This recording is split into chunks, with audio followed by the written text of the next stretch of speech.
বাড়ি ফাঁকা করে দিয়ে দেখো সবাই চলে গেল। আমার ভাইয়ের বউ, আমার ভাইয়ের মেয়ে, আমার মেজো বোন সবাই হঠাৎ করে আমাকে চমকে দিয়েছিল আমার বাড়িতে ঘুরতে এসে। তো বাড়িটা ফাঁকা করে দিয়ে একদম চলে গেল, সেটাই আমি বলছি। এতটা খারাপ লাগছে কি বলবো। কিন্তু কিছু করার নেই, ওরা একদিনের জন্যই এসেছিল, অনেক বলেছিলাম থাকার কথা কিন্তু থাকবে না। যাই হোক, ওরা চলে যাওয়ার পর আমি তো মন খারাপ করে অনেকটা টাইম শুয়েছিলাম। কারণ কোনো কাজ করতেই ইচ্ছে করছিল না, কিচ্ছু না, সব ফেলে রেখে দিয়েছিলাম। তো দেখো, চারিদিকে সব যেরকম ওরা রেখে গেছে, সব এরকম অগোছালোভাবেই রয়েছে আর কি।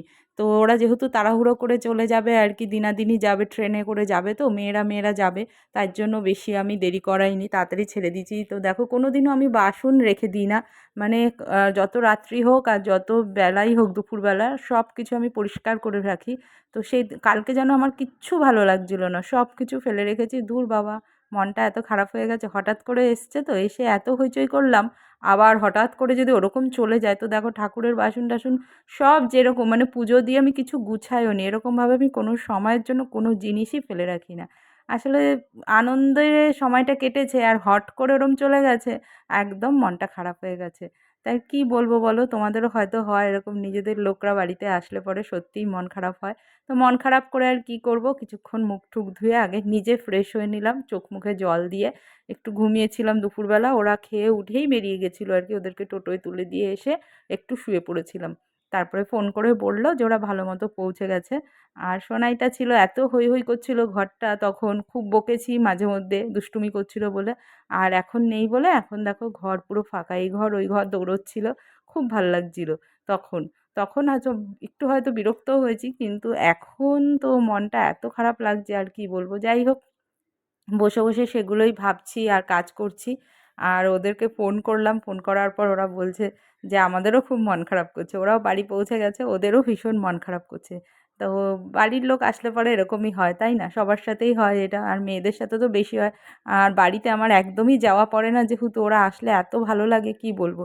এইসব করতে করতেই দেখো খুব দাঁত ব্যথা করছিল, তো একটা লিকুইড ওষুধ আছে, এইটা হচ্ছে যে কোনো ব্যথার জন্য খুব ভালো, তা একটু গরম জল করে সেটাই একটু খেয়ে নিলাম, কারণ কাজ করতেই পারছি না, এতটাই যন্ত্রণা হচ্ছে। তো এটা একটা হোমিওপ্যাথিক ওষুধ, ভীষণ রিলিফ দেয়, মানে যে কোনো ব্যথা যন্ত্রণাতে। তো তাই ওইটা একটু গরম জল করে খেলাম, আর এত বিদঘুটে খেতে কি বলবো, মুখ চোখ একদম দেখতেই পাচ্ছো আমার কি অবস্থা। আর দাঁতের গোড়া একটু লাগাচ্ছি, হঠাৎ করে কদিন ধরে এত দাঁতে যন্ত্রণা হচ্ছে কি বলবো। আর ওরা ছিল বলে সেটাও হয়তো মালুম পাইনি, আর চলে যাওয়ার পরে মানে সেটাও একদম বেড়ে উঠেছে। তো দেখো, ফাইনালি আমি কিন্তু সব কিছু ঘর দুয়ার সব গুছিয়ে নিলাম, চাদর চেঞ্জ করে নিয়েছি, টান টান করে চাদর পেতে নিলাম একদম সুন্দর করে। তারপরে যেই যেই কাজগুলো আছে সব এবার আস্তে আস্তে আমি কিন্তু ধীরে ধীরে করেছি। দাদাভাইকে দোকানটা সামলাতে বলেছি, আমি বলেছি আমাকে একদম ডাকবে না, আমি কিন্তু ঘরে যা যেদিকে ছিল সব ঠিকঠাক জায়গায় রেখে সব কিছু, এই দেখো এখানে সব ওলট পালট করা ছিল, আমার ভাইয়ের মেয়ে এসে সাজুগুজু এসব করা, তো ঠাকুরের জায়গা টাগা সব পরিষ্কার করে নিয়েছি একদম ভালো করে। তো করা ঠরার পরে এবার আমি একটু চা বসাবো, কারণ চা না খেলে তো হবে না, চা তো খেতেই হবে। তো তোমাদের পুরো ব্লগটা কেমন লাগলো অবশ্যই অবশ্যই জানিও। এখানে দেখো আমি বাসনগুলোও মেজে ফেলেছি যেগুলো ছিল, আর এখানে চা বসিয়ে দিলাম, আমার সেই লবঙ্গ লিকার দিয়ে চা। ওরা ছিল তখন, আমি কিন্তু লিকার চা খাইনি, তখন দুধ চা খেয়েছিলাম ওদের সাথে। খুব সুন্দর সময়টা কাটিয়েছি। আর তোমাদের পুরো ব্লগটা কেমন লাগলো অবশ্যই অবশ্যই কমেন্ট করে জানিও। এরপরে দেখাবো আমরা কি কি মজা করেছি আর করিনি, সেই ব্লগটা এখনও রেডি হয়নি, সেটাকে রেডি করছি। আগে চলে গেছে সেই চিন্তাতেই আমার মন এত খারাপ হয়ে যাচ্ছে আর কি বলবো। তো সেই জন্য আর অন্য কোনো ব্লগ আর রেডি করতে ইচ্ছেই করছে না, মনে হচ্ছে না আর কোনো ভিডিও বানাই আর রেডি করি, হট করে এসছে তো এর জন্য। তো 1 কাপ চা বানিয়ে নিয়েছি, একটু বেশি করেই বানিয়েছি, যাতে অনেকটা সময় আমি নিজের সাথে এবার বসে কাটাবো আর কি। তো 2টো বিস্কুটের সাথে 1 কাপ চা নিয়ে রিফ্রেশ হওয়ার জন্য বসে পড়লাম, আর ওদেরকে এবার একটু ফোন করব। আর কেমন আছে ওরাও ভিডিও কলে কথা বলবে আমার সাথে, মনটা ভালো হয়ে যাবে। কালকে কিন্তু একসাথে ওদের সাথে চা খেয়েছিলাম, সেটাই বলছি আমি।